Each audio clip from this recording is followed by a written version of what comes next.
Bienvenidos un día más a Todo es Geopolítica, bienvenidos al programa en el que les contamos, repasamos y analizamos todo lo que está pasando en el tablero geopolítico, el foco puesto en Irán en este momento de alerta máxima con Estados Unidos, que ya tiene encima de la mesa 50 objetivos para atacar en un momento marcado también por el desalojo de las bases de Estados Unidos en Oriente Medio, sobre todo el foco puesto en Qatar, en la base aérea de Al-Udeid, con precisamente el gobierno qatarí que ya ha confirmado que Estados Unidos está empezando a desalojar parte de su personal. Enseguida vamos a mirar también a la última hora en torno a Groenlandia, las amenazas de Trump a la OTAN y también cómo están afectando estos ataques de Estados Unidos a Rusia, pero antes vamos a empezar con las últimas horas. Vamos a empezar contándoles que los servicios costeros turcomanos han rescatado a 14 personas del carguero iraní Rona, que se encontraba en peligro en el mar Caspio. En un comunicado apunta que el 14 de enero de 2026 los servicios costeros de Turkmenistán recibieron en el mar Caspio una señal de SOS procedente del carguero iraní Rona, que se encontraba en situación de emergencia. Es lo que comunicaba este miércoles el Ministerio de Relaciones Exteriores de Turkmenistán. Los organismos estatales de Turkmenistán correspondientes, dice, adoptaron todas las medidas necesarias para el rescate de las personas, de acuerdo con las normas internacionales que regulan la navegación marítima. Dice que como resultado de las acciones realizadas a tiempo fueron rescatadas las 14 personas que se encontraban a bordo del buque, es lo que apunta información preliminar. A priori se trata de ciudadanos de Irán y de India, es lo que detalla el Ministerio. Como les contamos, un carguero iraní sufre un desastre en el mar Caspio y se encuentra en situación de emergencia. Todo esto en este contexto de presión máxima sobre Irán. Una presión por parte del presidente de Estados Unidos, un Donald Trump, que precisamente hablaba de que la ayuda a Irán ya está en camino. Ayer, reunión con Marco Rubio, también con el secretario de Estado y con el vicepresidente J.D. Vance, donde ponían encima de la mesa 50 objetivos militares para atacar. Este era el mensaje de Trump hacia Irán.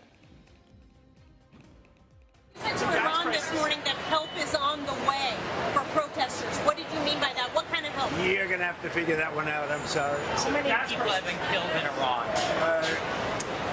Nobody's been able to give me an accurate number. I have heard numbers from everything's a lot. One is a lot.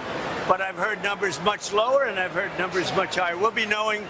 We're probably going to find out over the next 24 hours. I think it's a lot.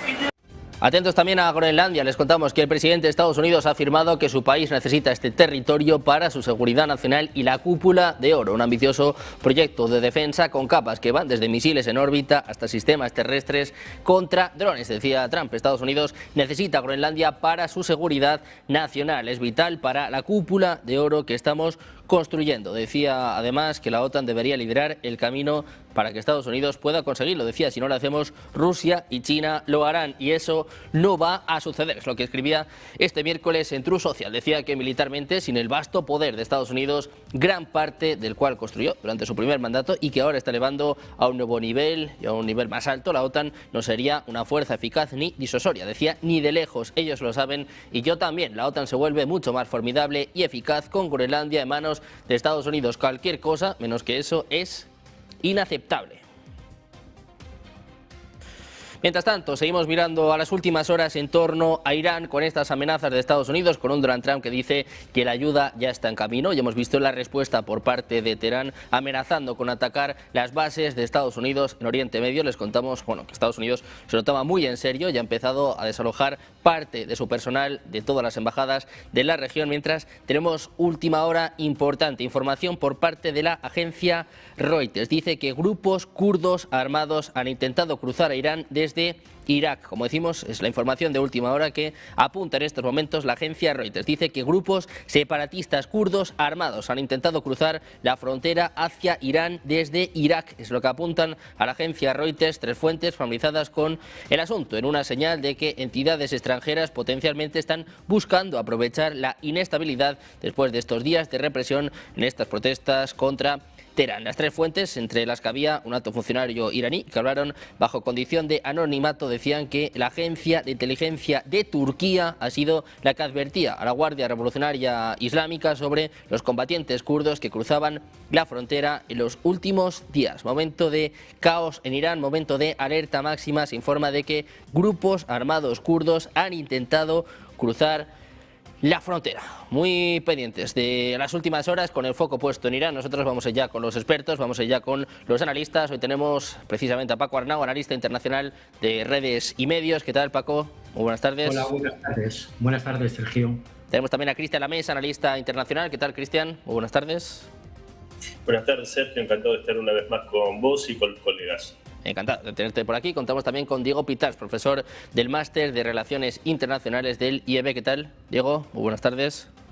¿Qué tal? Muy buenas tardes, Sergio. ¿Cómo estás? Encantados de teneros a los tres por aquí. Como veis, bueno, pues con muchas noticias de última hora, con el foco puesto sobre todo en Irán. Se dice que 8 aviones KC-135 Stratotanker ya estarían acercándose a Oriente Medio, en concreto en Hawái. Se habla también de un dron que estaría reconociendo el territorio iraní. Al parecer han puesto encima de la mesa 50 objetivos para este ataque con el que lleva amenazando los últimos días Donald Trump. Diego, si te parece, empezamos contigo. ¿Cómo ves la situación en torno a Irán y estas amenazas de Trump en lo que parece un ataque inminente? Bueno, ataque inminente sí. Bueno, ya hemos visto las noticias, ¿no? Que ya ha pedido que todos los norteamericanos se vayan de Doha y bueno, un pequeño listado, muy largo, no sabemos cómo es exactamente, de posibles objetivos. Y aquí creo que hay que recalcarlo, militares, ¿no? O sea, vamos a pensar un momentito que las acciones que está tomando Trump en los últimos tiempos son casi con bisturí, ¿no? O sea, son milimétricas, tanto en tiempo como en forma, como de efectividad. La verdad es que está siendo bastante bueno, pues curioso cómo está actuando en este sentido. Hay que tener en cuenta también que esto es una cosa que no es que sea una advertencia por parte de Trump. Es un hecho que creo que está pidiendo también pues lo que es la comunidad internacional, ¿no? Entonces, el único ahora mismo que realmente tendría medios para hacer frente a esto, ya lo vimos con Israel, pues desde luego es Donald Trump. ¿Qué va a ocurrir? Pues, bueno, yo creo que cuando como es el dicho, ¿no? Cuando el río suena, agua lleva, ¿no? Pues aquí yo creo que vamos a ver alguna acción impactante, seguro, milimétrica, como he comentado, en las próximas horas. O sea, no nos extrañe si mañana volvemos aquí otro ratito a hablar de esto, porque creo que podría ser que esta misma noche, ya sabemos que estas acciones siempre son nocturnas, o casi siempre, pues vamos a tener alguna noticia al respecto.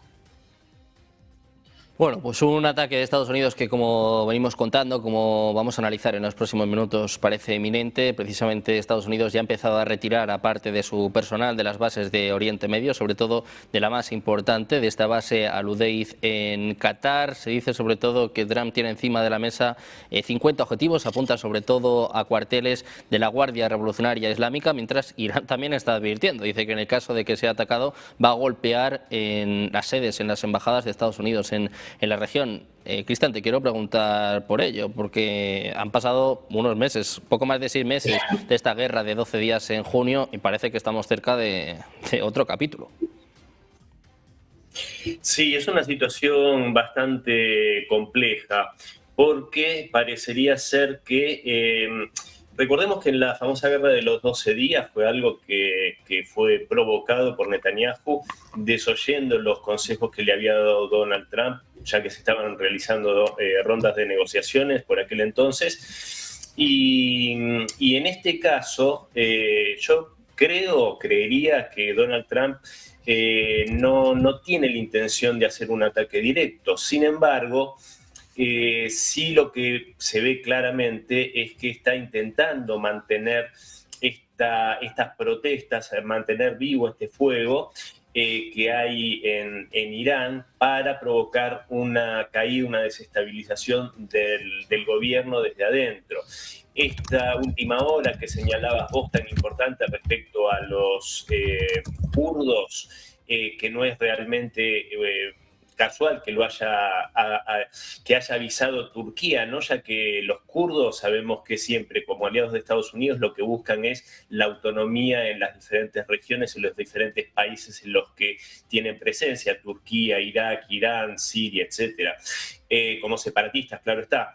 Entonces, me parece que más que nada tiene que ver con eso, ¿no? Toda esta escalada de Donald Trump, estas amenazas, y que dice explícitamente, sigan protestando, mantengan las protestas, la ayuda va en camino.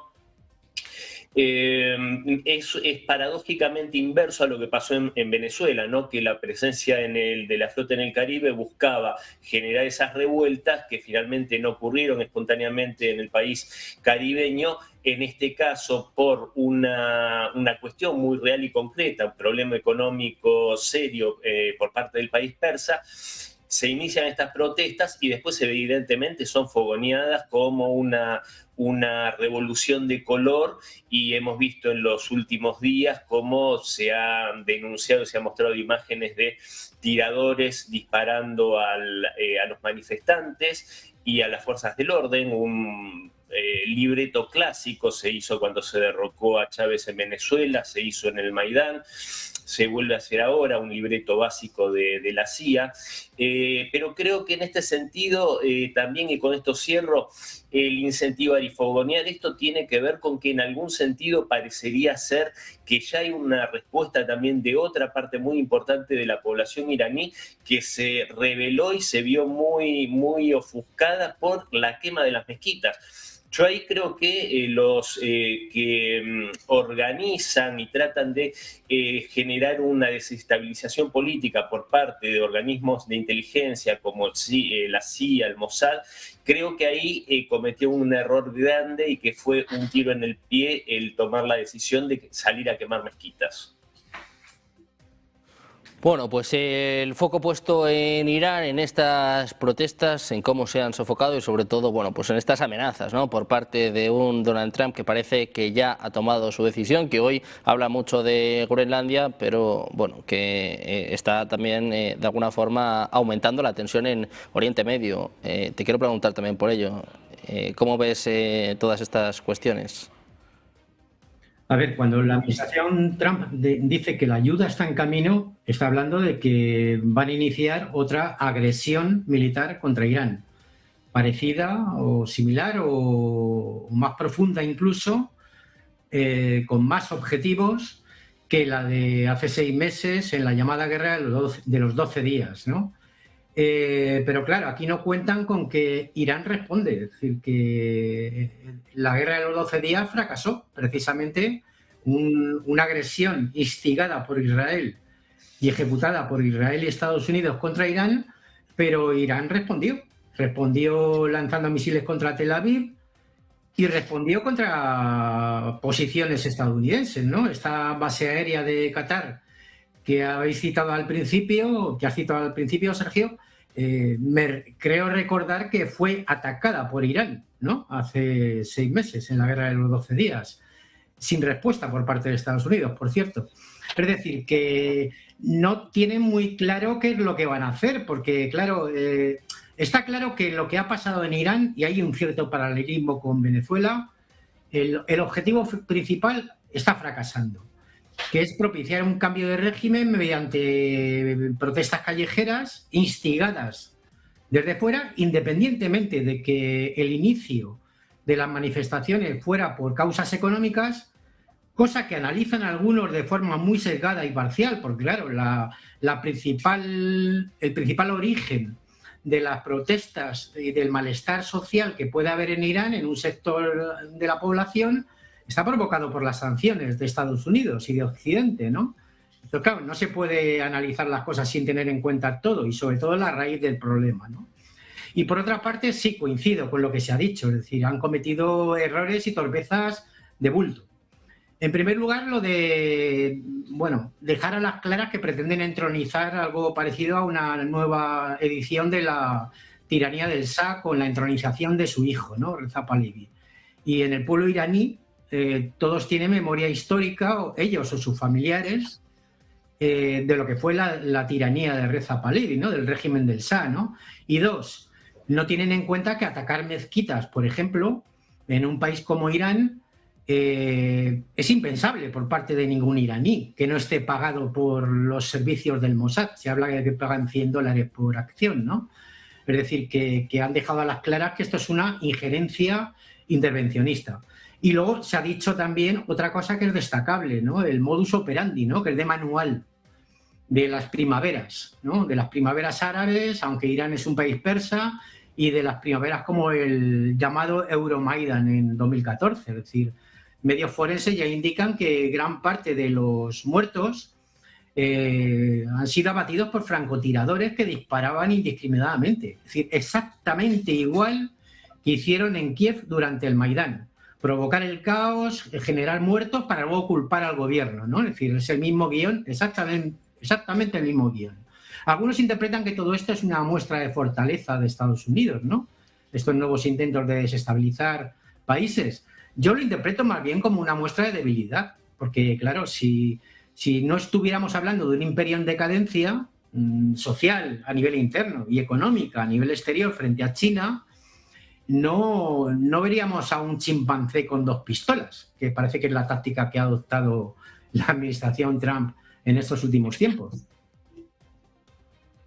Bueno, pues la administración Trump, que hace menos de 2 semanas, que parece que se nos olvida, lanzó este ataque en Venezuela. Precisamente sobre esto están hablando ahora el presidente ruso, Vladimir Putin, y también el presidente brasileño, Luiz Inácio Lula da Silva. Un momento de mucha tensión geopolítica, un momento marcado también por un Donald Trump que decía que la ayuda está en camino. Te quiero preguntar por todo esto, ¿cómo ves precisamente, bueno, pues esta tensión, ¿no?, que se está viviendo a nivel geopolítico, con un Donald Trump que ya no solo mira a Venezuela, sino también apunta a Groenlandia, por supuesto, también a Irán? Pedro, ¿quién va a parar los pies a Donald Trump, ¿no? Porque parece que él mismo lo decía, que el orden internacional es un poco su conciencia, ¿no? Lo marca su moral.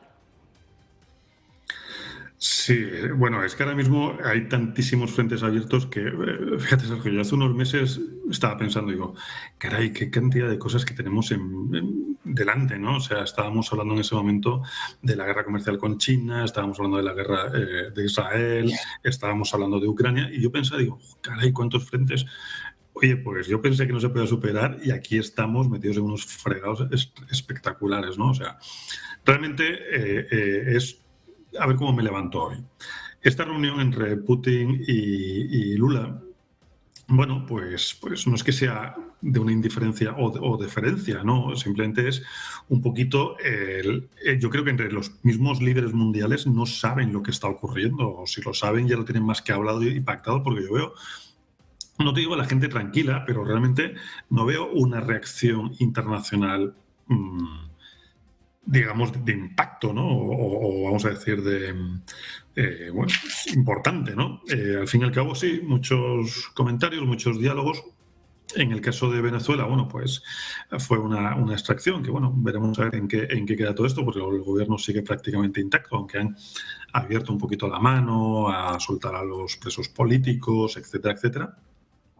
Pero, desde luego, hay tantísimos frentes abiertos ahora que yo estoy esperando el siguiente y el siguiente y el siguiente. O sea, esto es un no parar. ¿Qué es lo que ocurre? Que sí que es verdad que ahora mismo digamos que el que está abriendo todos los melones en todo este aspecto, el que está abriendo todos los frentes, es la administración Trump. Yo no sé si es para darse más o menos visibilidad, como decía Paco, ¿no? Porque está que está débil y tiene que afrontarlo de alguna manera. Hombre, debilidad o no, francamente, ya me gustaría tener la debilidad que tiene ahora mismo el imperio norteamericano, porque realmente está en un periodo casi expansionista y de rebajas, ¿no? A ver qué es lo que me llevo ahora. Me llevo Groenlandia, me llevo México. Yo creo que está todo el mundo esperando a que sea la próxima incursión, en Colombia también, o sea, y así, unos y otros, ¿no? No sé si lo que está generando también son ilusiones o no, desde luego. Hay un punto que no hemos comentado todavía en el planeta, que en este caso para mí es el único que se la ha enquistado, independientemente que cada mañana acabe con 8 guerras, eso es, no voy a entrar en esos detalles, pero que es Ucrania. Entonces, ¿qué pasa? Que este es un tema que nos hemos olvidado completamente de Ucrania y realmente es lo que estoy diciendo, cada día hay un frente nuevo abierto. Entonces, ¿cómo vamos a arrancar uno nuevo si no hemos cerrado el anterior? ¿Cómo vamos a empezar una aventura nueva si no hemos acabado con la aventura anterior? Y yo creo que es un poquito la trayectoria que está llevando a nivel internacional el haber por dónde tiro hoy, ya veré lo que hago mañana. Pero es verdad que va dejando algún tema sin cerrar, como he comentado, el caso de Ucrania, pero es ¿qué ocurrencias tengo? Las ocurrencias, desde luego, no son desde una perspectiva política, y yo es una cosa que he insistido y seguiré insistiendo de manera casi eterna, ¿no? Es que la visión de Trump no es una visión política, es una visión empresarial, ¿sí? Entonces, el hecho de tener una expansión no es un tema de vamos a protegernos, no, el hecho de tener una expansión es, oye, ¿y con esto qué puedo ganar? Oye, dentro tengo este problema, ¿cómo lo puedo solucionar? ¿Puedo buscarme cosas fuera? Y es la realidad de los movimientos expansionistas desde que el hombre es hombre, desde que estábamos en las cavernas. Hemos ido a la cueva de al lado porque tenía mejores, cereales o lo que sea, ¿no? Y le quitábamos sus cereales o les invadíamos y los compartíamos, eso ya veríamos cómo lo hacíamos, ¿no? Ha habido muchos modelos. El modelo en este caso es un modelo, el modelo de Trump es un modelo no imperialista, para mí es un modelo económico que es su realidad como empresario y es lo que él ve que es bueno para, en este caso, su país. El resto, francamente, le da un poco igual.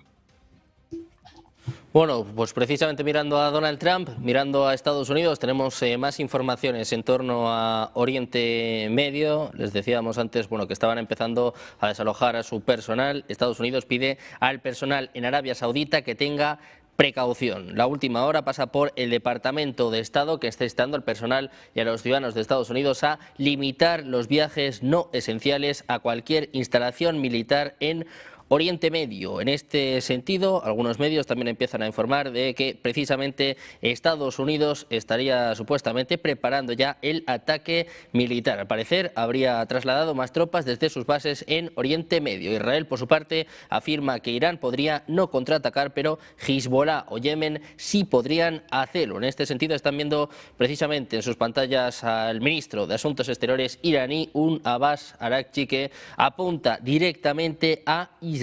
Está culpándole de estas protestas y dice que Israel siempre ha intentado arrastrar a Estados Unidos a librar guerras en su nombre, pero dice que esta vez lo reconocen en voz alta. Como decimos, información importante, Estados Unidos pide al personal en Arabia Saudita que tenga precaución, pendientes de Estados Unidos y bueno, de estas amenazas en torno a Irán. Cristian, te quiero preguntar por lo mismo, ¿no? Estos ataques por parte de Estados Unidos, este inicio de 2026 amenazando a Groenlandia con la captura de Nicolás Maduro y ahora, bueno, pues con lo que parece un golpe inminente también en Oriente Medio. Sí, lo de Groenlandia ya lo hemos hablado varias veces, yo creo que es lo principal en la agenda de Donald Trump, es algo que mencionó como para levantar polvareda cuando fue electo presidente y después lo dejó reposar como hacen de manual los negociadores, que lo más importante es lo que tratan al final cuando ya la otra parte está desgastada, que en este caso serían los europeos, la OTAN, que viene con un desgaste con el tema de Ucrania bastante grande, porque hay que recordar que en ese sentido son más las diferencias que las coincidencias entre los aliados de la OTAN y Estados Unidos. En ese sentido, también el viernes pasado hablábamos por esta misma pantalla que, a mi modo de ver, Donald Trump tiene una urgencia muy grande.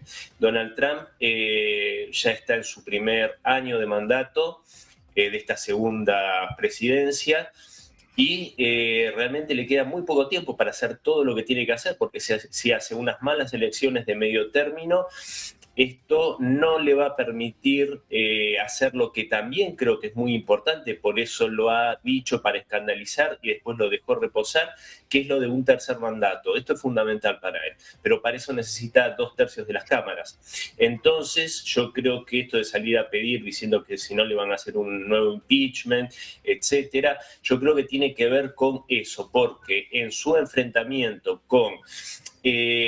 porque acá hay que entender, sin categorizar malo, bueno, regular, me gusta Trump más o menos, hay que entender qué es la anomalía en el sistema. Republicanos y demócratas. Esto es una cosa totalmente novedosa. Es más, de hecho, cómo salió del tema Venezuela es, me parece que nunca visto. Sacar, secuestrando a un presidente, violando todas las leyes internacionales y dejando al mismo gobierno, pero diciéndole, ahora van a hacer lo que yo les diga. Y hay que ver cómo termina resultando eso. Entonces, en este sentido, si no, ¿qué va a pasar? Si Donald Trump no consigue abolir la 22ª enmienda, que es la que le impide la reelección indefinida, esto va a ser nada. Esto se va como agua entre los dedos y va a ser solamente un mal trago para los poderes corporativos de Estados Unidos y el globalismo mundial. Entonces, Donald Trump necesita para consumo interno mostrarse como el nuevo sheriff en el pueblo que entra al salón pegando una patada en la puerta y se lleva al villano.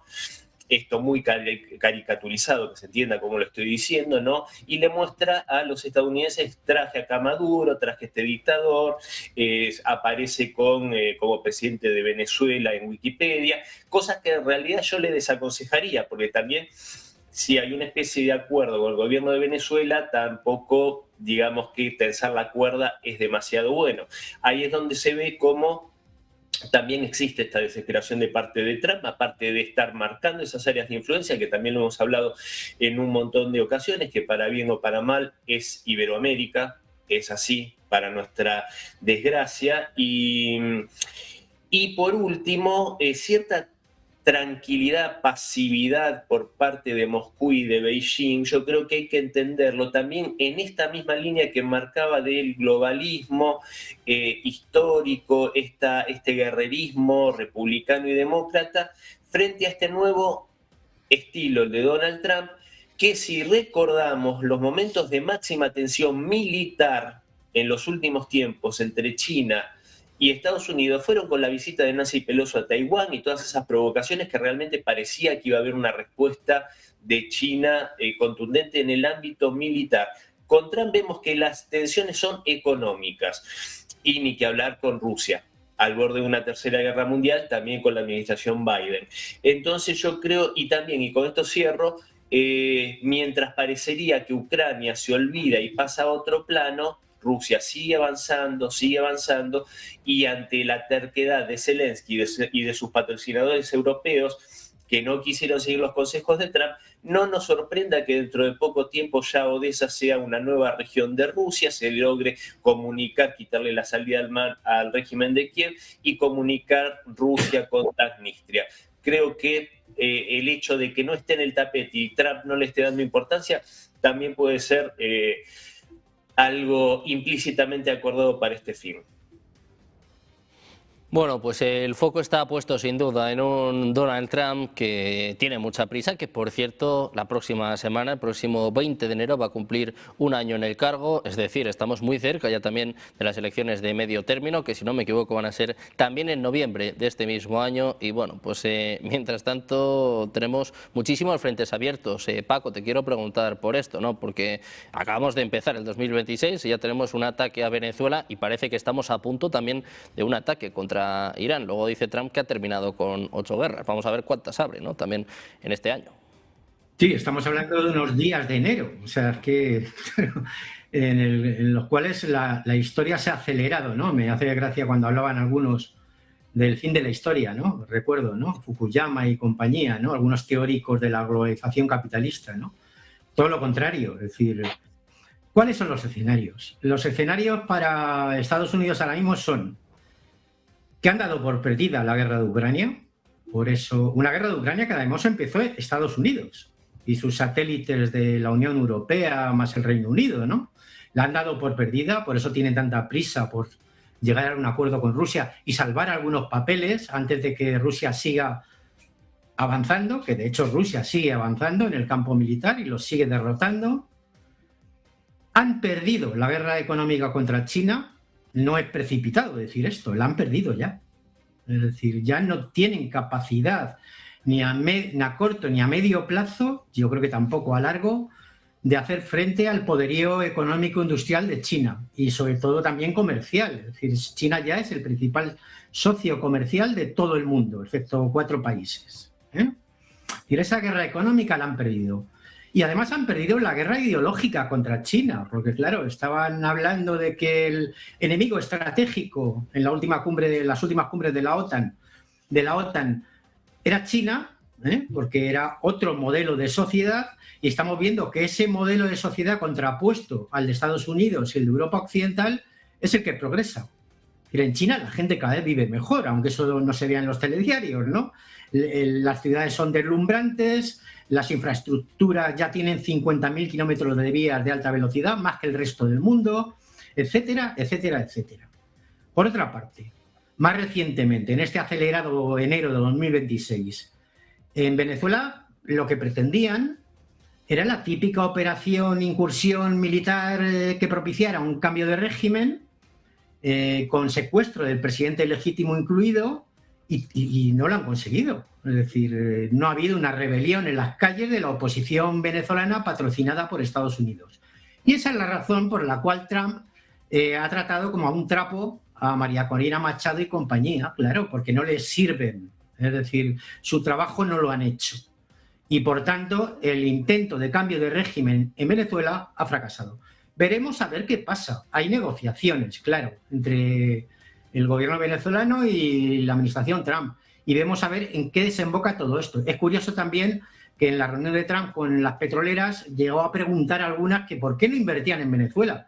Y claro, alguno le dijo a Trump porque las sanciones que la administración anterior y la suya han impuesto a Venezuela nos impedían invertir en Venezuela. Es decir, andan como pollos sin cabeza realmente, ¿no? Y en cuanto a Irán, el ataque a Irán israelí y estadounidense contra Irán de hace 6 meses también tenía como objetivo generar el malestar interno y que eso desembocara en una rebelión interna del pueblo iraní. Pues al contrario, fortaleció al gobierno iraní y además Irán respondió adecuadamente con ataques a Tel Aviv e incluso a instalaciones militares estadounidenses en la zona. Y por otra parte estamos viendo cómo este intento de Maidán, de guión, de manual, que ha habido en Irán estos últimos días, pues también está fracasando. Es decir, empiezan a decaer las manifestaciones de la oposición y empiezan a generalizarse las manifestaciones de apoyo al gobierno y sobre todo contra la injerencia de Estados Unidos y de Israel en Irán. Es decir, el tema de Israel en Irán es evidente, es decir, por ahí no pueden entrar. Mientras esté Israel por medio, el pueblo iraní va a seguir apoyando al gobierno, esté más o menos de acuerdo con las políticas económicas que ejecute. Y por otra parte hay otra cuestión que se valora poco, claro. Es decir, cuando hablan de, primero, fracasa el Maidán y ahora vamos a hacer una operación conmoción y pavor como la de Irak con Saddam Hussein. Pero claro, no se tiene en cuenta que Irán no es Irak. Irán es un país con casi 90 y tantos, casi 100 millones de habitantes, extenso, tiene como más de 3 veces la extensión en la superficie de España, por ejemplo, ¿no? Para hacernos una idea. Y no podían invadir Irán de ninguna manera, como hicieron con Irak. No podrían. Es decir, hubo muchas bajas estadounidenses para invadir Irak, se las vieron y se las desearon con la resistencia iraquí, pues sería imposible de todo punto para Estados Unidos e Israel ahora mismo plantearse una invasión terrestre de Irán. Siguen jugando a lo del cambio de régimen, generando malestar interno con las sanciones económicas, etcétera, etcétera. Que bueno, que es lo único que les ha funcionado, ¿no? Porque hundir a la población en la miseria económica con sanciones es de manual también, ¿no? En este tipo de intentos de golpe y de cambio de régimen, ¿no? Provocar malestar interno tú mismo con las medidas que has adoptado, por las propias sanciones que tú mismo has provocado, has ejecutado, y acto seguido dices que hay que derrocar a ese gobierno, ¿no? Bueno, pues van a intentar seguir por esa vía. Y si, bueno, intentan otra vez la vía militar, pues vamos a ver. La guerra de los 12 días duró 12 días por eso, porque Irán respondió. Respondió a Israel y respondió a Estados Unidos. Entonces se están arriesgando a ver qué pasa. Y luego una última cuestión. ¿Y qué hacen Rusia y China? Vamos a ver. Desde Occidente yo creo que somos los menos indicados para aconsejar qué deben de hacer o no Rusia y China, ¿no? Tal como nos va en Occidente. Digo, tanto en Europa Occidental como en Sudamérica, ¿eh? Y no somos los más indicados para decir a Rusia y China qué deben o cuándo lo deben de hacer. Rusia y China harán lo que tengan que hacer cuando lo tengan que hacer. Mientras tanto, pues bueno, no somos nosotros quienes para indicar cuál es el camino que debe adoptar la China y Rusia. De momento a China y a Rusia las cosas les van bien. Es decir, a quien les van mal las cosas es a Estados Unidos, ¿no? Y por otra parte, bueno, los chinos están haciendo eso están aplicándose ese proverbio, o sea, ese dicho de Napoleón. Creo que fue Napoleón quien lo dijo, ¿no? Cuando el enemigo se equivoca, no lo distraigas. Pues con un Donald Trump desencadenado apuntando a Venezuela, también por supuesto a Irán, en un día en el que la mirada está puesta sin duda en Oriente Medio, vamos a mirar brevemente a Estados Unidos. Vamos con una última hora importante, y es que les contamos que la fiscal general Pam Bondi acaba de confirmar este miércoles que el Departamento de Justicia y el FBI han ejecutado una orden de allanamiento en la casa de un periodista del Washington Post sospechoso de haber obtenido información clasificada y filtrada ilegalmente de un contratista del Pentágono. Bondi ha declarado que esta operación se llevó a cabo a petición del Departamento de Guerra. Confirma que la persona acusada de ser la fuente de la filtración ha sido detenida. En este sentido, Hexet decía que le enorgullece colaborar precisamente en esta iniciativa. Advierte que la administración Trump no va a tolerar filtraciones ilegales que pongan en peligro la seguridad nacional y a los militares. Bondi, la fiscal general de Estados Unidos, acaba de confirmar una redada del FBI por una filtración en el Pentágono. Muy pendientes de Estados Unidos, el foco está puesto también sin duda en Groenlandia, con un Donald Trump que hoy volvía a amenazar a la OTAN, y por cierto se espera esta reunión de Marco Rubio con representantes daneses y groenlandeses, un momento crítico para la Alianza Atlántica. Diego, te quiero preguntar por esto, porque parece, lo decía antes Cristian, ¿no?, que la prioridad de Trump ahora mismo es Groenlandia, y que se la va a llevar, lo decía el otro día, ¿no?, por las buenas o por las malas. Sí, me parece que está silenciado, Diego. A ver. Perdona, disculpa, Ahí, ya te no me había dado cuenta que lo tenía ahí apagado. Una disculpa. Sí, ¿por las buenas o por las malas? Pues efectivamente, como decía Cristian, no sabemos cómo se la va a llevar, pero que se la va a llevar. Mucha gente se escandaliza y mucha gente dice, no, pero como es un país y tal, no sé qué. Ya, pero es que eso ha ocurrido desde que el hombre es hombre. O sea, naciones han comprado naciones y naciones han vendido, ¿no?, territorios de sus, ¿no?, territorio propio, ¿no? O sea, fíjate, Florida, ¿no?, mismo, o Alaska, ¿no?, que tenían los rusos y se lo vendieron a los norteamericanos. Ya veremos en qué acaba todo esto. Desde luego, la situación es, pues, no sé, con pocos apoyos, creo yo, por parte de la comunidad internacional para lo que tendría que estar pasando ahora mismo en Groenlandia, creo, ¿eh? Pero bueno, sí, es otra historia. A tu pregunta, Sergio, con respecto a lo que es la OTAN y demás, y bueno, aquí no nos olvidemos que el principal accionista, o se llama el accionista de la OTAN, es Estados Unidos, con lo cual, bueno, es un activo que yo creo que ya está viendo como amortizado, ¿no?, después de la Guerra Fría y todo esto, que es para lo que se creó, lo está viendo como amortizado y empieza a ir un poquito más de yo, porque como el resto además tampoco cumplen, pues me voy yo solo y hago yo mi guerra a mi estilo.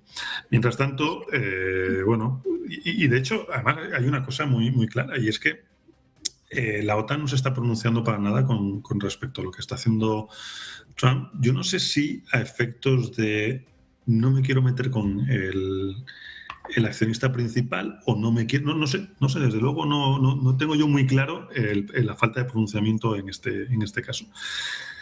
Y por un lado me sorprende esto por parte de OTAN, pero por otro lado me sorprende también por parte de la Unión Europea con respecto a Groenlandia, ¿no? Ahora mismo que von der Meyer creo que dijo que ¿qué he dicho? Bueno, aparte de que cuenta con todo el apoyo directo de la Unión Europea hacia Groenlandia, yo lo pienso, y es un poco lo que comentaba también Pablo, y creo que lo comentaba también Cristian, ¿no?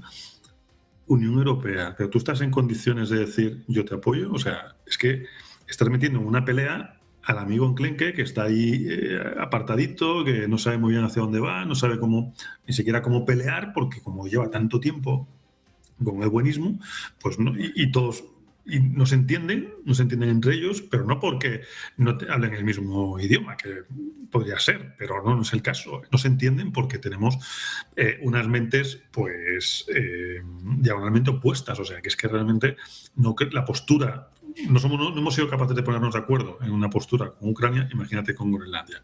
Por eso digo que por parte de la Unión Europea yo lo veo un poquitín complicado. Por parte de la OTAN no ha dicho nada, y por parte de Estados Unidos, que ha dicho esto es mío. Y bueno, yo creo que vamos a ir a por esto es mío. Bueno, pues se preguntaban por esto a Ursula von der Leyen, la presidenta de la Comisión Europea, que amenazaba con usar el artículo 42.7. Decía, bueno, pues que Europa va a estar para Groenlandia. Hoy, como decimos, estamos muy atentos a esta reunión clave que va a tener lugar en Washington, pero Cristian, parece que Trump lo tiene muy claro, parece que quiere quedarse con Groenlandia, que la OTAN tampoco tiene mucho que hacer. Hay algunos que hablan de echar las bases, de eliminar las bases de Estados Unidos en Europa. Francia incluso hablaba o amenazaba con salirse de la Alianza Atlántica. ¿Cómo se pueden parar los pies a Donald Trump? No, yo creo que no tienen las herramientas para pararle los pies, ni mucho menos, porque, como bien se decía, lo decía Diego, con este buenismo Europa ha dejado su seguridad en manos de Estados Unidos desde hace 80 años y bueno, no tiene ninguna capacidad cierta de enfrentarse a nada ni a nadie. De hecho, quieren hacerle la guerra a Rusia, pero para eso necesitan arrastrar a Estados Unidos de su lado, porque si no, obviamente que no duran ni 10 minutos. Entonces, obviamente que sí, a ver, Groenlandia es un objetivo vital para lo que Donald Trump tiene en su cabeza. Ustedes acuérdense que esa guerra comercial, esa competencia que coincido con Paco, China le ganó ya absolutamente. Y a Estados Unidos lo único que le resta es tratar de seguir en el ring, compitiendo en este mundo multipolar, tripolar. Y para eso, ustedes acuérdense que en un momento cuando amagó con unas no sanciones, unas tarifas, unos aranceles mayores, China dijo, bueno, no hay más tierras raras para Estados Unidos e inmediatamente tuvo que recular el republicano. Bueno, obviamente esto a Trump no le gusta, pero tiene que hacerlo porque la realidad es esa. Él cómo se desembaraza de este tema para la reindustrialización de Estados Unidos con la alta tecnología, justamente yendo a los lugares que tienen tierras raras en abundancia, como Groenlandia, haciendo alianzas con otros países que también lo tienen, como Rusia, y pudiendo desarrollar y refinar estos elementos que Rusia, sin duda, esto fue hablado en Anchorage. Después, yo creo que yo había hablado hace algún tiempo de un bono de bienvenida a los groenlandeses como forma de seducir. Esto lo dije un poco en broma, un poco en serio, pero evidentemente ya se está hablando algo así como $100.000 por cabeza. Yo le recomendaría a Donald Trump que se ponga un poco más generoso, porque llegando al $1.000.000 por cabeza igual sigue siendo una ganga, Groenlandia por 60.000 millones de dólares. Pero dicho esto irónicamente y con un poco de sarcasmo, yo creo que esa vía no hay que descartarla. Lo que sí, esa característica que tiene de ser bastante sarcástico y decir que la defensa de Groenlandia eran 2 trineos tirados por perros, ahí tendría que, de vuelta, como lo de Venezuela, yo le diría que lo modere, porque hay veces que es bastante insultante y eso no ayuda después a una posterior negociación. Como dijo que el primer ministro de Groenlandia no tenía ni idea quién era, no lo conocía, y que, bueno, que era su problema lo que opinaba respecto de la soberanía. Y para cerrar, porque mucho más no da para hablar este tema en particular, pero lo de llevar tropas a Groenlandia por parte de los europeos, eso creo que realmente están buscando matarlo a Trump, pero de un ataque de risa. Así que bueno, simplemente eso. Bueno, pues precisamente, ya que estamos hablando de Groenlandia, ya que estamos hablando de estos planes por parte de Donald Trump, hay nueva información a este respecto por parte de NBC News. Decíamos antes que se sopesa, el propio Trump, Estados Unidos, sopesa dar unos $100 a $1.000 a cada groenlandés. Hay cálculos por parte de NBC News. Apunta que comprar Groenlandia podría costarle a Estados Unidos hasta $700.000 millones. Es lo que apuntan estimaciones relacionadas con este intento de Trump de adquirir el territorio danés por razones estratégicas. La operación, propuesta por razones estratégicas y geopolíticas, habría convertido esta compra en uno de los movimientos más caros de la historia reciente, generando debates sobre los costes y también sobre la viabilidad. Hoy el propio Trump ha insistido en este asunto, decía que era lo mejor para la OTAN, decía sobre todo que Rusia y China se van a quedar, si no, con este territorio. Ayer, por cierto, el secretario general de la OTAN, Mark Rutte, lejos de reprender al presidente de Estados Unidos, compraba estos argumentos, decía que Rusia y China se están acercando a esta zona. Paco, te quiero preguntar por esto, ¿cómo puede afectar este movimiento por parte de Trump a la OTAN? Y también, ¿qué te parece que el secretario general compre el argumento de Trump? Es decir, en lugar de echar la bronca a Estados Unidos, básicamente lo que dice es que está en lo cierto, ¿no? Que la culpa es de Rusia y de China, para variar. Se confirma, bueno, que Estados Unidos es, o sea, la OTAN, mejor dicho, es Estados Unidos y el resto. De hecho, la OTAN fue un instrumento de Estados Unidos para tener presencia en Europa frente a la Unión Soviética y se fundó años antes que el Pacto de Varsovia. No fue una respuesta a la URSS, sino una iniciativa para, durante la Guerra Fría, controlar el continente, ¿no? Y llenarlo de bases, hasta el punto de que hay países como Alemania que estaban prácticamente invadidos por Estados Unidos, ¿no? Más las bases nucleares en Italia, bases de aviones en Gran Bretaña, etcétera, etcétera, ¿no? Y la OTAN es Estados Unidos y el resto, es decir, que no tienen es decir, la OTAN, desde el punto de vista de la defensa de los países europeos no tiene ningún sentido ahora mismo. Es decir, sigue teniendo algún sentido como instrumento de Estados Unidos para mantener su estatus militar en el subcontinente europeo, ¿no? Por otra parte, lo que estamos viendo con el episodio de Groenlandia, hablabas tú de esquimales, hablaba Trump y tú lo citabas, ¿no? Sobre esquimales y tal, ¿no? ¿Alguien se acuerda de las lanchas de narcotraficantes venezolanos? Las supuestas lanchas de narcotraficantes ya no existen, ¿no? Bueno, en el caso de Groenlandia tampoco han podido usar la estrategia de bombardear narcopiraguas de esquimales groenlandeses, ¿no? Pero bueno, a punto han estado también, ¿no? Es decir, que se buscan excusas y tal, pero que al final todo se resume en que lo que quieren es adquirir riquezas económicas, ¿no? Y en el caso de Groenlandia, pues es la isla más grande del mundo, está prácticamente muy poco explotada, hay tierras raras, supuestamente también habrá petróleo, hidrocarburos.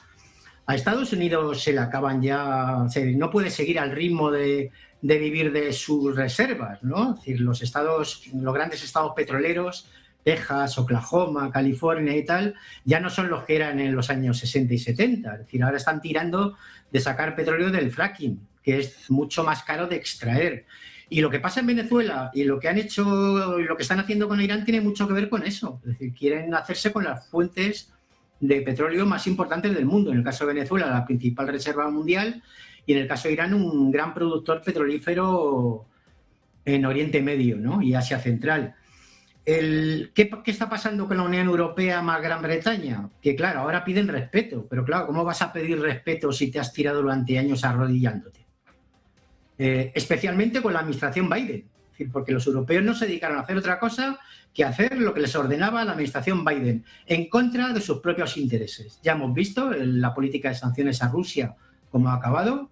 Rusia ha crecido su economía y la economía europea decae, empezando por la de Alemania. Han volado el Nord Stream y se han suicidado económicamente lo que era el motor de las industrias europeas, el gas y el crudo ruso barato, y ahora lo están pagando un 60% más caro como mínimo proveniente de Estados Unidos. Es decir, que es una especie de carrera de patetismo sin freno que ya no sabemos dónde va a llegar, ¿no? El otro día la primera ministra danesa le preguntaban por el tema de Groenlandia, territorio danés, y bueno, pues acabó hablando de la amenaza de China y Rusia, ¿no? Es decir, Estados Unidos dice que va a invadir Groenlandia y tú me estás contando no sé qué de Putin y de Xi Jinping, ¿no? Es que claro, esto ya... Y lo de Rutte, pues, ¿qué vamos a contar, no? El secretario general de la OTAN está puesto ahí a dedo, como todos, por Estados Unidos, desde el primero hasta el último, ¿no? Y bueno, pues, es decir, siguen dando, bueno, cabezazos y van como pollos sin cabeza. Y en el caso de Europa, no solamente que vayan como pollos sin cabeza, sino que además han entrado en una fase de decadencia terminal. No es solo la OTAN, ¿no? La Unión Europea como proyecto político y económico está ya en una fase de decadencia terminal. Y eso le viene bien a Estados Unidos. Se ha quitado de encima a uno de sus grandes competidores en el mercado internacional. Ahora ya solo les queda China. Antes competían con la Unión Europea y con China, ahora ya solo compiten con China. Bueno, pues un momento complicado, sin duda, para la Unión Europea. Estamos analizando, ¿no?, cómo puede afectar lo que suceda con Groenlandia a la OTAN. Hoy preguntaban por esto a la presidenta de la Comisión Europea, Ursula von der Leyen, que amenazaba con el artículo 42.7 y que además, Diego, parece que va a enfrentar nuevas mociones de censura la próxima semana, sobre todo por lo que refiere a este acuerdo con Mercosur. Te quiero preguntar por esto, ¿no?, porque también parece que empezamos a ver ciertas grietas ya en el Parlamento Europeo. La cuarta moción de censura en apenas 7 meses. Sí, me parece que está silenciado. A ver. Otra vez, se me había olvidado poner el micro, perdón. A ver, von der Leyen, desde luego, aparte de enfrentarse a una ¿cuarta o tercera? Yo creo que es la tercera, ¿no? La cuarta, ¿no? Moción de censura, desde luego. Esta señora es que yo creo que ahora mismo no sabe ni dónde meterse, porque dices, empieza a haber grietas dentro del Parlamento. Bueno, grietas, es que realmente habría que derribarlo y volver a construir uno nuevo, porque es que está de derribo. O sea, pero esto llevamos ya años, o sea, desde el momento en el que tenemos... Yo pongo un ejemplo y un punto muy, muy crítico de cómo funciona el Parlamento Europeo para tomar decisiones, por ejemplo, simplemente, ¿vale? ¿Cuánto tiempo se tardó en tomar medidas contra el COVID? Eones. ¿Cuánto tiempo tardó una administración como la norteamericana? De un día para otro. Entonces, cuando ya empieza a saber ese tipo de cosas que no cuadran, ¿qué es lo que va a ser lo siguiente? Y cada vez nos hemos ido encontrando con más problemas como lo de Ucrania, etcétera, etcétera, que desde luego, bueno, pues está socavando realmente lo que son las bases, en este caso, del Parlamento Europeo. En el caso de Ursula von der Leyen, entre que tenemos el tema de, efectivamente, el Mercosur, ¿no?, que está haciendo más ruido que nada, pero con un criterio, yo creo que bastante plausible, un criterio bastante claro por parte de los agricultores europeos. O sea, al fin y al cabo, si a ti te están poniendo 27.000 millones de condiciones y te están disparando los costos y tienes al otro lado del mundo, o no al otro lado del mundo, cruza el estrecho con Marruecos ya, ¿no?, y te están poniendo que les da igual el tipo de químicos que utilicen, le da igual la mano de obra que utilicen, le da exactamente igual todo. ¿Y cómo vas a competir con eso? O sea, hay una regla básica, y es que para poder participar, para poder jugar, pues, chico, igual hay que poner las mismas condiciones para todo el mundo. Imagínate un partido de fútbol que se jugara uno en la portería aquí arriba y otro en la portería aquí abajo. No tendría ningún sentido. Pues nosotros en ese caso, estamos con las dificultades de los que están aquí abajo para subir a la portería de arriba. Y estamos dentro de nuestra propia casa. Entonces, es lógico y es normal que a la señora von der Leyen pues estén diciéndole, oiga, igual las políticas que está aplicando, oiga, igual como está llevando todo este circo, pues no es el más acertado. Igual deberíamos empezar a buscar un poquito realmente para lo que se creo que es esto que se llama Unión Europea. Yo creo que no han estado más desunidos en su vida. Con lo cual, yo creo que, bueno, pues no voy a decir que no la quitemos de en medio, porque eso suena fatal, pero desde luego que igual es momento de tener un reemplazo ahí en el banquillo, pues fíjate, con Xavi, pues es una cosa parecida. Chico, pues si no funciona, cambiamos, no hay ningún, vamos, yo no veo ningún problema. Pues la que sí que parece que tiene problemas es precisamente Ursula von der Leyen. Como digo, la próxima semana se espera la votación, si no me equivoco, el próximo viernes. Bueno, pues va a enfrentar nuevas mociones de censura. Se habla, bueno, pues de nuevo de la división entre los socios, los aliados europeos. Cristian, ¿cómo ves este nuevo jaque a von der Leyen y también si crees que le va a afectar? Es difícil saberlo con Europa. Yo, bueno, como no siendo europeo, tal vez los colegas tienen una visión mucho más acabada del tema. Lo que sí puedo decir de Ursula von der Leyen, que es una corrupta magistral, puede dar cátedra de eso. Ya lo hizo cuando era ministra de la Defensa en Alemania, lo hizo con el tema de las vacunas. Podría dar cátedra de esto, sinceramente. Aparte de ser muy arrastrada, lo demostró con Biden. Cada vez que se encontraba lo miraba con una carita de quinceañera enamorada que no se podía entender. Y todo en función de trabajar en contra de los intereses de los europeos, estas élites corruptas, estas élites políticas que solo trabajan para los intereses de las grandes corporaciones globalistas. Por eso se sentían tan cómodos con Biden. Por eso seguramente, sin categorizar bueno, malo, regular, Trump, eso es indistinto, pero seguramente por eso se sienten bastante incómodos con el magnate neoyorquino. Y siempre a espaldas de sus pueblos, siempre trabajando en contra de los intereses de sus ciudadanos y trabajando como el caso más escandaloso que yo es el de Rishi Sunak, el ex premier británico que trabajaba para Goldman Sachs. Fue premier británico y ahora volvió a trabajar para Goldman Sachs, lo cual claramente significa que nunca dejó de trabajar para Goldman Sachs. Lo mismo aplicaría para Merz con BlackRock, para Macron con la banca Rothschild, para Pedro Sánchez con la Open Society y los intereses de George Soros, ese descarado globalista, criminal, enemigo de la humanidad que es George Soros, que se ufana de tener en su nómina a casi todos los eurodiputados. Entonces, la verdad que una estructura corrupta que lo único que vino a hacer, parecería ser, a destruir la individualidad cultural de cada uno de los pueblos europeos, que creo que eso era la gran riqueza de Europa, tratar de imponerle esas ideologías absurdas, nefastas, que pocos países parecen querer resistirse en Europa, como es la Hungría de Víctor Orbán y otros contados países de la Unión Europea, como sí lo hacen, por supuesto, Rusia, China y otros países que se oponen a estas ideologías absurdas y destructivas. Pero bueno, la verdad que lo único que queda para decir, y con esto cierro, es que lo que se podría desear es que los pueblos de Europa se rebelen contra esta realidad y cambien a estos descarados del sitio en el que están y los pongan donde se merecen. Pues Paco, rápidamente quiero saber también tu opinión sobre esta moción de censura contra von der Leyen y cómo puede afectar también a la Comisión. Von der Leyen es una corrupta, pero aparte de eso una incompetente, ¿no? Está bien que se haya recordado que fue ministra de Defensa en el gobierno alemán en la época de Merkel. Merkel no tuvo más remedio que darle una patada hacia arriba y lanzarla hacia Bruselas, porque era una corrupta y una incompetente, ¿no? La señora von der Leyen, ¿no? Y bueno, pero es que no es solo el caso von der Leyen, ¿no? Von der Leyen tenía que haber sido cesada como presidenta de la Comisión Europea por los casos de corrupción en relación con las vacunas del COVID, ¿no? En los cuales estaba implicado su marido y se han movido miles de millones con Pfizer, con la empresa multinacional Pfizer, y alguna comisión se habrán llevado, ¿no? Ha exigido que se borraran hasta los correos electrónicos, etcétera, etcétera.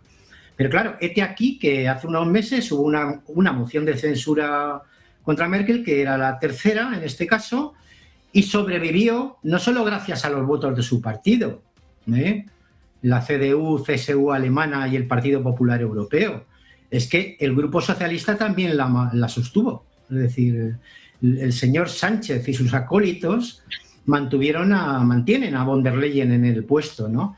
Y no es solo la Comisión Europea, es todo un organigrama, como bien has apuntado hace un momento, que se conforma entre la Unión Europea, Bruselas y los gobiernos de la Unión Europea. Porque claro, el caso de España es característico, ¿no? Algunos siguen diciendo que en España, frente a toda evidencia, hay un gobierno de izquierdas. Pero no es que solo Sánchez sea un pelele de Soros y sus Open Society y todos estos montajes de control social, ¿no? No, también de BlackRock. Claro, en España hay un serio problema con la vivienda, los fondos buitres se han introducido en el sector y ahora acampan a sus anchas gracias a la permisividad del gobierno, y estamos viendo como el gobierno español, con el gravísimo problema que hay de la vivienda, está legislando a favor de los rentistas, ¿no? Últimamente ahora han aprobado una nueva exención en el impuesto sobre la renta a los que alquilen casas, a los que tengan casas alquiladas, ¿no? A los rentistas. Es decir, estamos ante una superestructura corrupta en la Unión Europea de la cual forman parte también los gobiernos, ¿no? Y efectivamente, es decir, no solo se ha encargado la industria europea, ¿no? Con las sanciones a Rusia y la voladura del Nord Stream, es que ahora van a por la agricultura y la ganadería europea. Europa era una gran potencia agropecuaria en el mundo. No estamos hablando de algo de segundo orden, ¿eh? ¿Y qué están haciendo? Están, bueno, pues en función de intereses extranjeros, vendiendo la agricultura y la ganadería europea y a los agricultores y los ganaderos, cuyas reivindicaciones son totalmente legítimas. Y claro, en aras de Marruecos, Mercosur, etcétera, etcétera. Es decir, todo va en contra de los intereses de los propios ciudadanos europeos, ¿no? En el caso de España, además, tenemos un problema, ¿no? Algunos siguen diciendo que hay un gobierno de izquierdas. Ha habido movilizaciones de agricultores y ganaderos en España. Espero que haya más. Pero claro, aquí lo solucionan todo con lo de son fachas. Los fachos en Argentina, ¿no? Son fachas y tirando millas, ¿no? Es decir, claro, y nosotros somos la izquierda, los esbirros de BlackRock y de los oligopolios. En fin, no hay otra. En el caso de Europa, no es esperar que nos vengan a salvar China o Rusia. Es que si los ciudadanos europeos no reaccionamos, no hay solución. Y lo mismo digo de Argentina y otros países de Sudamérica. Es decir, si los propios argentinos, los propios colombianos, los propios peruanos, los propios ecuatorianos no reaccionan, esto va a ir a peor, evidentemente, ¿no? Bueno, pues un momento crítico para Europa, con la mirada puesta en Ursula von der Leyen y sobre todo, bueno, pues atentos a toda esta tensión geopolítica y al papel que pueda jugar Europa en estos conflictos. Nosotros nos quedamos sin tiempo de más. Paco, Cristian, Diego, un placer teneros a los tres por aquí. Muchísimas gracias. Muy buen día, muy buena tarde. Muchas gracias. Igualmente. Un placer. Hasta luego. Un abrazo a los tres. Nosotros que hacemos una pequeña pausa, unos minutos, y enseguida seguimos con la información en su casa, en Negocios Televisión.